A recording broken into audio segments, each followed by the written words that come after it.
বঙ্গভূমি news, মানুষের সাথে, মানুষের পাশে। দীর্ঘ 9 দিনের চরম উৎকণ্ঠা এবং অপেক্ষার পর অবশেষে খোঁজ মিলল দীঘার শঙ্করপুর থেকে নিখোঁজ হয়ে যাওয়া মা কালী ট্রলারটির। কিন্তু ট্রলারটি অক্ষত নেই। বকখালি থেকে প্রায় 16 কিলোমিটার দূরে রক্তেশ্বরী চরের কাছে ট্রলারটিকে সম্পূর্ণ উল্টে থাকা অবস্থায় দেখতে পান স্থানীয় মৎস্যজীবীরা। সবচেয়ে মর্মান্তিক ও আতঙ্কের বিষয় হলো দুর্ঘটনাগ্রস্ত ওই উল্টে থাকা ট্রলারের ভেতরেই নিখোঁজ 16 জন মৎস্যজীবী আটকে থাকার প্রবল আশঙ্কা করছেন মৎস্যজীবীরা।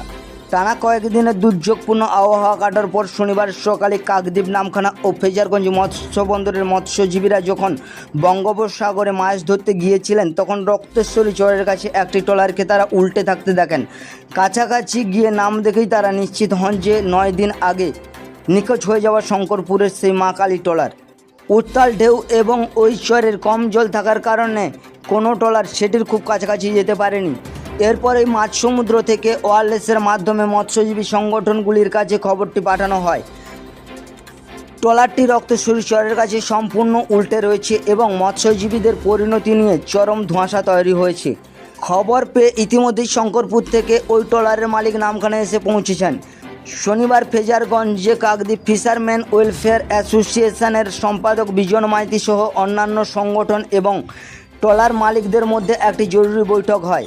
এ বিষয়ে বিজন মাইতি বলেন, প্রশাসন এবং কোস্টগার্ডের সহযোগিতায় রবিবার উল্টে থাকা ট্রলারটিকে দড়ি দিয়ে বেঁধে লালগঞ্জ অথবা ফ্রেজারগঞ্জ মৎস্যবন্দরে টেনে আনার পরিকল্পনা করা হয়েছে। রবিবার ট্রলারটি বন্দরে আনার পরেই নিখোঁজ 16 জন মৎস্যজীবীর আসল পরিণতি প্রকাশ্যে আসবে। না, যেটা খবরটা হয়েছে ওটা হচ্ছে ভুল খবর হয়েছে। তো আমরা বিকাল প্রায় 5টা সাড়ে 5টার দিকে যা তথ্য পেলাম, এটা সঠিক তথ্য, যেটা হচ্ছে ওই ট্রলারটা ডুবে গেছে, যেটা বকখালি থেকে প্রায় 16 কিলোমিটার দূরে আছে বঙ্গোপসাগরের দিকে। ওটা রক্তেশ্বরী চর বলে একটা আছে, কাছাকাছি আছে। তো ওই ট্রলারটা যেহেতু ওখানে জলও কম, তো ওখানে আমাদের যেসব ট্রলারগুলো আছে মানে সেগুলো হচ্ছে ওখানে টেনে নিয়ে আসা সম্ভব হচ্ছে না।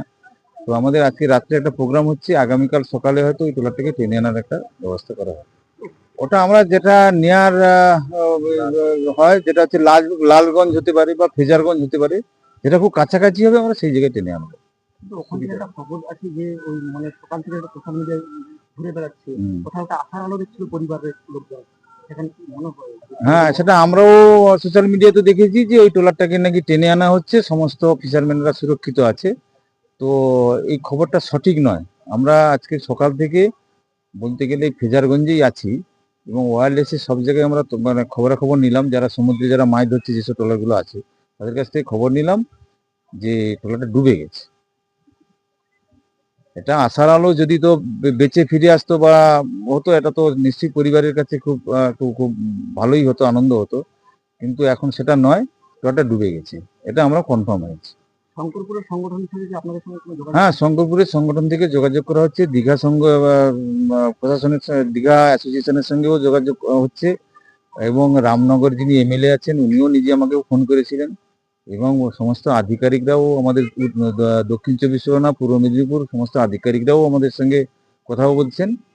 তো আমরা মোটামুটি আছি, লেগে আছি, ওই ট্রলারটাকে উদ্ধার করার জন্য চেষ্টা করছি। কি মনে হয় ট্রলার তো উল্টে গেছে, এত মানে দুর্যোগপূর্ণ আবহাওয়া ছিল, ফিশিংয়ে যেতে পারেনি মৎস্যজীবীরা, ট্রলার উল্টে যাওয়ার পরে কি ভিতরে এখন ভেতরে আছে কিনা সেটা আমরা সঠিক বলতে পারবো না, যতক্ষণ না ট্রলারটাকে ঘাটে আনা যায়। এনে আমরা মানে চরের কাছে ঠেকিয়ে আমাদেরকে উল্টিয়ে দেখতে হবে যে ওর ভিতরে কোনো কিছু আছে কিনা, তার আগে তো আমাদের বলা সম্ভব না। বিজন মাইতি, সম্পাদক, Kakdwip fisherman welfare association. Bakkhali থেকে সন্দীপ দাসের রিপোর্ট, বঙ্গভূমি নিউজ।